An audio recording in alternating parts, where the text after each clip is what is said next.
سبحان الله والحمد لله لا إله إلا الله سبحان الله والحمد لله لا إله إلا الله سبحان الله والحمد لله لا إله إلا الله سبحان الله والحمد لله لا إله إلا الله سبحان الله والحمد لله لا إله إلا الله سبحان الله والحمد لله لا إله إلا الله سبحان الله والحمد لله لا إله إلا الله سبحان الله والحمد لله لا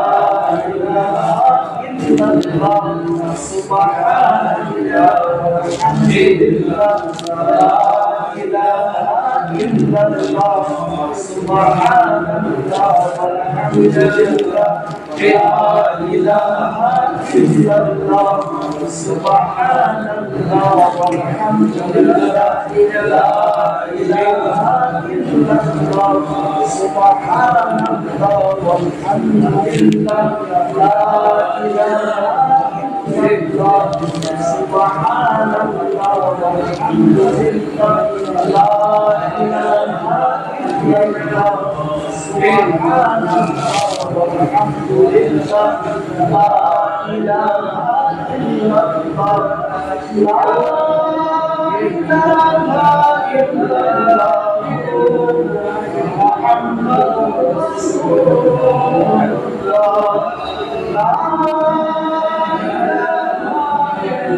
محمد رسول الله صلى الله عليه وسلم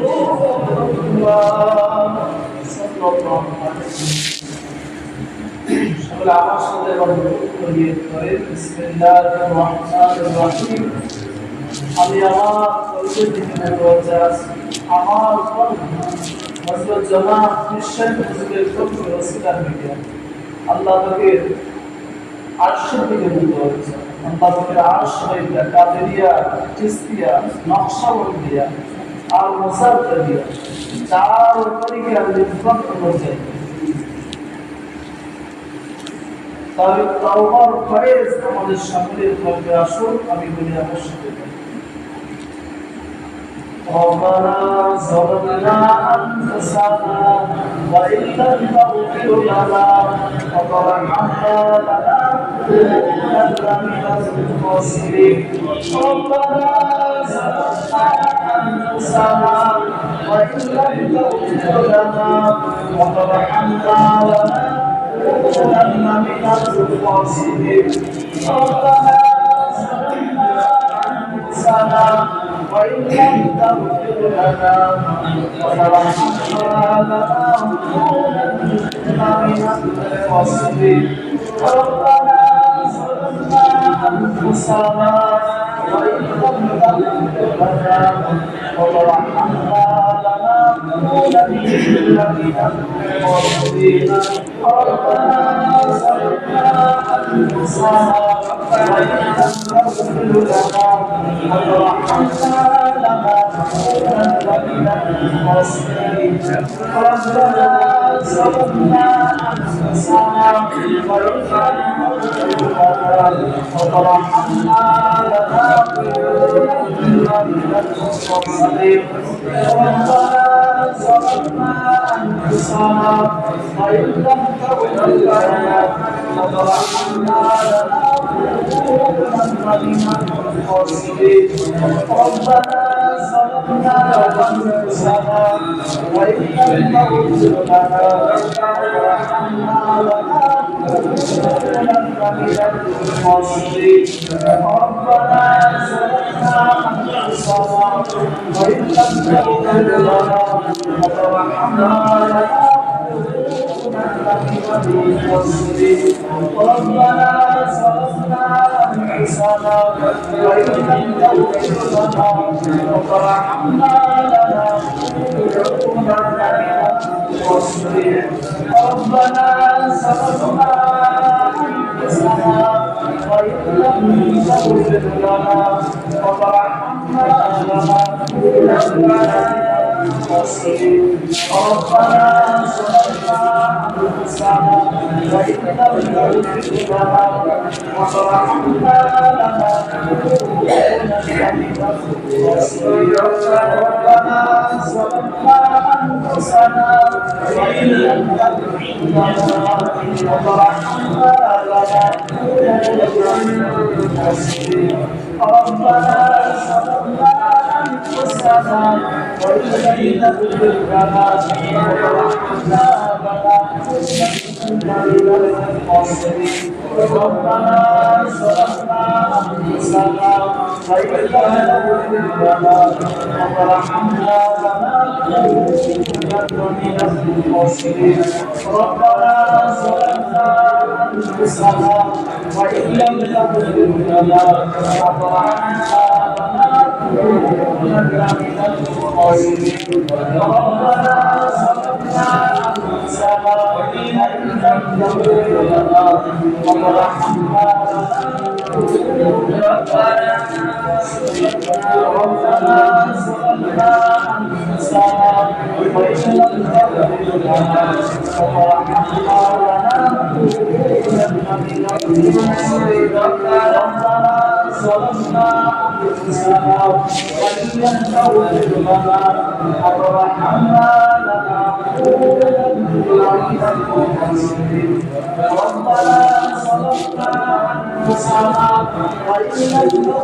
لنا وترحمنا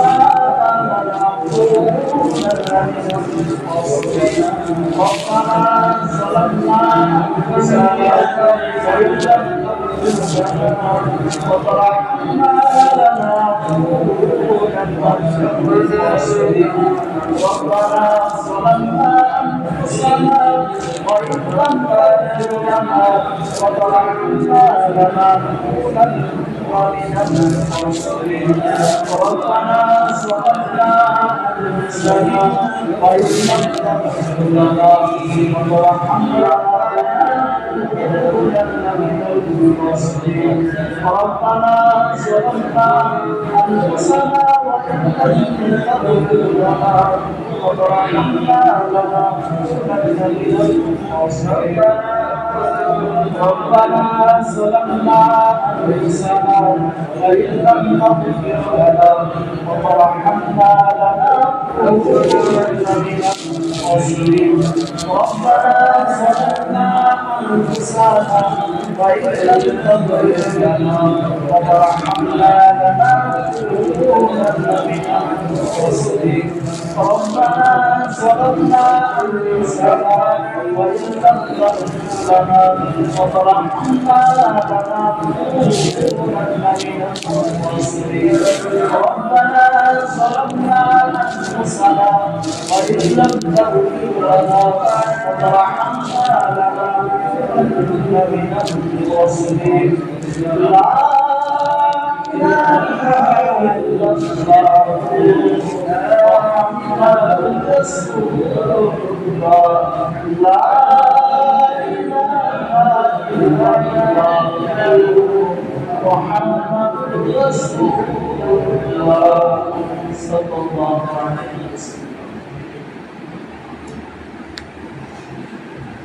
হাদিস শরীফের ভিতরে বর্ণনা আছে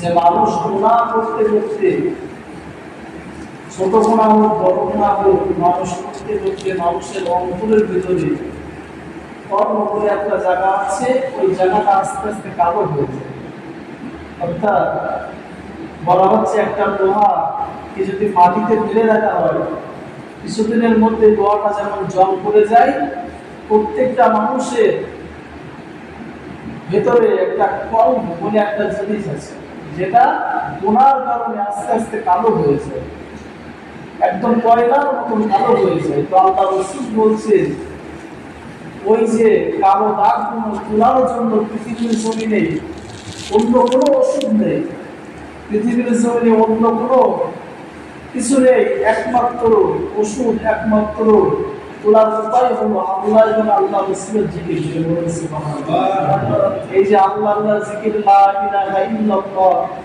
সুবহানাল্লাহ ওয়ালহামদুলিল্লাহ লা ইলাহা ইল্লাল্লাহ, এই সমস্ত দোয়াগুলোর জন্য হলো কল্পের কালো দাগ গুলো উঠিয়ে দেয়। চলে বলুন সুবহানাল্লাহ। এবং কুরআন শরীফের আয়াত রব্বানা যালামনা আনফুসানা ওয়া ইন লাম তাগফির লানা ওয়া তারহামনা লানাকুনান্না মিনাল খাসিরিন। আল্লাহর কাছে আমরা পানাহ চাচ্ছি যে রব্বানা ইয়া রব যালামনা আনফুসানা, আমি নিজের উপরে জুলুম করেছি, ওয়া ইন লাম তাগফির লানা ওয়া তারহামনা লানাকুনান্না মিনাল খাসিরিন, আপনি যদি ক্ষমা না করেন আমি ক্ষতিগ্রস্ত হয়ে যাব, ধ্বংস হয়ে যাব। পৃথিবীর জমিনে অন্য কোনো প্রভু রব নাই যে তিনি ক্ষমা করবেন, অতএব আপনি ক্ষমা করে দিন। আমরা আপনার কাছে বলেছি। তো আল্লাহ পাক রব্বুল আলামিন আমাদের সকলকে সংক্ষিপ্ত আকারে আল্লাহ পাকের গুণগান জিকিরকে কবুল করে দিন। সকলে বলে আল্লাহুম্মা আমিন। সকলে বলে আল্লাহুম্মা আমিন। আমরা সকলে একটু ইস্তেগফার করে নেব, তারপরে আল্লাহ রাসূলের দরবারে সালাম পেশ করব। আমরা সকলে একটু ইস্তেগফার করব। আমি বলে أعوذ بالله من الشيطان الرجيم بسم الله الرحمن الرحيم আল্লাহ তাআলা আমি আমার জিন্দেগি तमाम গুনাহ আপনার শাহিদের তাওবা করেছি গুনাহ সগীরা, গুনাহ কবিরা, গুনাহ জাহির, গুনাহ বাতিল, ইচ্ছাকৃত অইচ্ছাকৃত, দিনের আলোতে রাতের অন্ধকারে কত গুনাহ করে ফেলেছি। সমস্ত গুনাহ হইতে আপনার দরবারে তওবা করেছি, তওবা করেছি, তওবা করেছি। আস্তাগফিরুল্লাহ রাব্বি মিন কুল্লি জামবি ওয়া আতুবু ইলাইহি লা হাওলা ওয়ালা কুওয়াতা ইল্লা বিল্লাহিল আলিয়্যিল আযীম। আশহাদু আল্লা ইলাহা ইল্লাল্লাহু ওয়াহদাহু লা শারীকা লাহু ওয়া আশহাদু আন্না মুহাম্মাদান আবদুহু ওয়া রাসূলুহু লা ইলাহা ইল্লাল্লাহু মুহাম্মাদুর রাসূলুল্লাহ সাল্লাল্লাহু আলাইহি ওয়াসাল্লাম। সকলকে দাঁড়িয়ে রাখ, সকলকে সময় আল্লাহ রাসূলের দরবারে সালাম। يا نبي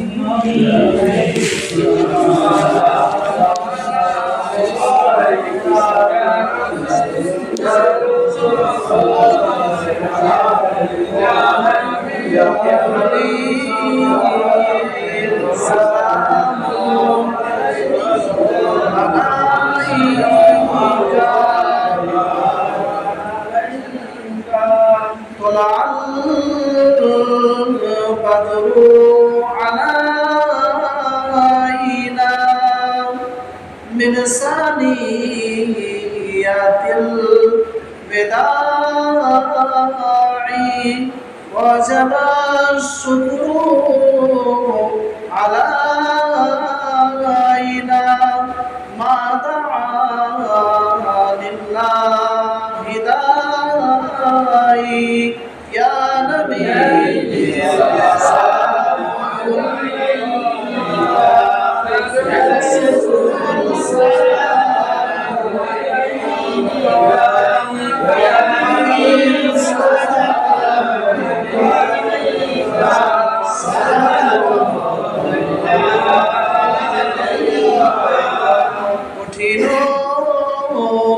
হাসরের অধীনে কি আছে মোদের কপালে,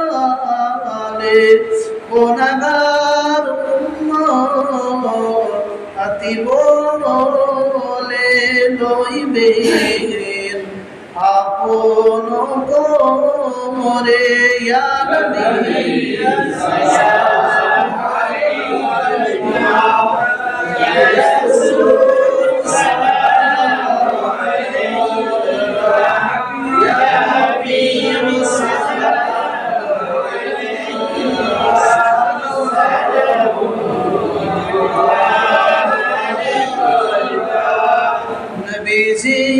নবীজির আব্বা আব্দুল্লাহ নবীজির আম্মা আমিনা, নবীজির দাইমা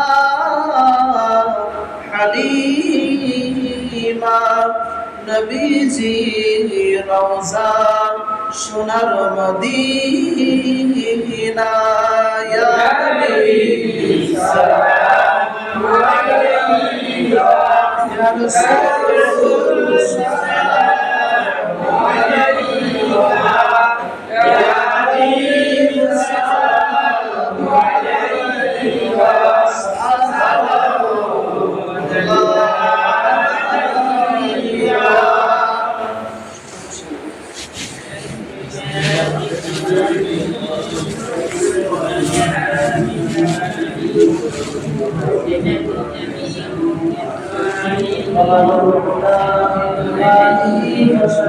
সালামুল্লাহ।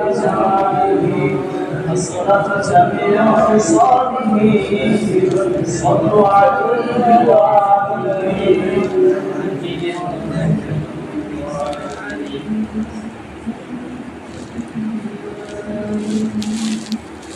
সকলে সমস্যাকে দোয়া করে দেন, সুতরাং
ربنا ظلمنا أنفسنا وإن لم تغفر لنا وترحمنا لنكونن من الخاسرين اللهم গুনাহগার খাতাটা সিয়া করনা শহীদ করে দোয়া করে তুলেছি আল্লাহ আমাদের तमाम জিন্দেগির গুনাহ খাতাগুলোকে maaf করে দিন আল্লাহ গুনাহ সাগীরা গুনাহ কবীরা গুনাহ জায়েজি গুনাহ বাতিল চাকির দিনের আমাদের অনুরোধ কত গুনাহ করে ফেলেছি আল্লাহ সমস্ত গুনাহ খাতাগুলোকে maaf করে দিন আল্লাহ খাস করে কালিমা শরীফ দুরূদ শরীফ আল্লাহ সওয়া সানি দোয়া জিকির আজকাল কিয়াম শরীফ আল্লাহ মাগরিবের নামাজ থেকে নিয়ে পর্যন্ত যা করেছি আল্লাহ আল্লাহ ভুলগুলোকে maaf করে দিয়ে আল্লাহ সওয়াব পানি হুজুরের কদমে মদিনার জমিনে সওয়াব পানি পৌঁছে দিয়ে আল্লাহ খাস করে সওয়াব পানি মক্কা শরীফ মদিনা শরীফ জান্নাতুল বাকি জান্নাতুল মুআল্লা জঙ্গে বদর শহীদ কারবালা সমস্ত প্রান্তরে সওয়াব পানি পৌঁছে দিয়ে আল্লাহ খাস করে সওয়াব পানি সাহাবা তাবিন তাবিঈন মুস্তাহিদিন পীরই গওস কুতুব আল্লাহ খাস করে আল্লাহ মুহাদ্দিস কোটি আল্লাহ খাস করে চার ইমাম চার খলিফার দিয়ে যারা দুনিয়ার জমিন ছেড়ে চলে আসে আল্লাহ সকলের রূহ পাক মুবারকে সওয়াব পানি পৌঁছে দিন আল্লাহ খাস করে সওয়াব পানি হিন্দুস্তানের বাদশাহ গরিবে নওয়াজ বাবা মুঈনুদ্দিন হোসেনের রূহ পাক মুবারকে সওয়াব পানি পৌঁছে দিন আল্লাহ খাস করে বিদাত আলাইহিস সালাম থেকে এই পর্যন্ত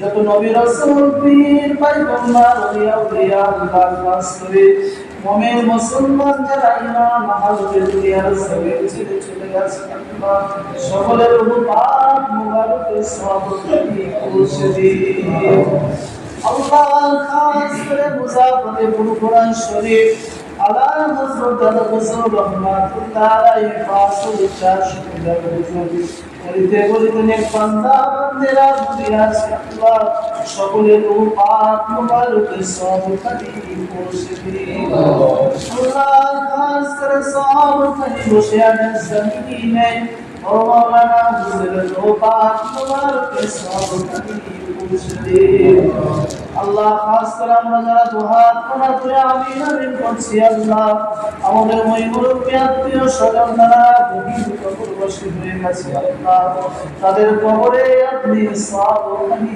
পৌঁছে দিন আল্লাহ খাস করে সবখানি আমরা যারা দুহাত কোনা তুলেছি আল্লাহ আমাদের মধ্য থেকে কারোর আব্বা কারোর আম্মা কারোর পরিবার কারোর সন্তান আদি পিতা মাতা আল্লাহ স্ত্রীর পৃথিবীর জমিন ছেড়ে বিদায় নিয়ে নিলাম কবরে অন্ধকার নয় কবরে দুনিয়া আছে আল্লাহ সেই কবরে আপনি সবখানি পৌঁছে দিন আল্লাহ খাস করে অন্ধকার নয় কবরকে আল্লাহ আপনি আলোকিত করে দিন কবরকে আপনি নূর জান্নাতের বাগান বানিয়ে দিন আল্লাহ খাস করে কবরকে সারা সুশান্ত করে দিয়ে আপনার জান্নাত জান্নাতুল ফেরদাউসের সাথে নূরের দরওয়াজা লাগিয়ে দিন আল্লাহ খাস করে কিয়ামত পর্যন্ত কাজ হবে কবরকে আল্লাহ আপনি নাজাত করে দিন আল্লাহ খাস করে আমরা যারা দুহাত কেনা করেছি আল্লাহ আমাদের মধ্যেও থেকে গেল হাতকে পছন্দ করে আল্লাহ তারা ওসিলা করে আমাদের সকলের দোয়াকে আপনার কবুলিয়াতে কবুল করে নিন আল্লাহ খাস করে আপনার হাবিব মদিনার জমিনে ঘুমিয়ে আছে সবুজ গম্বুজের নিচে হাবিবের ওসিলা করে আমাদের সকলের মুনাজাত থেকে কবুল করে নিন আল্লাহ খাস করে আমরা দুহাত কেনা করেছি আল্লাহ আমাদের সকলকে আল্লাহ আপনি কবুল করে নিন আল্লাহ খাস করে আমাদের আজকে সংক্ষিপ্ত জিকিরের মাহফিলকে কবুল করে নিন আল্লাহ আজকে পবিত্র একটা দিন আশুরার দিন আল্লাহ এই দিনেতে দুহাত কেনা করেছি আল্লাহ আমাদের সকলকে আপনার কবুলিয়াতে কবুল করে নিন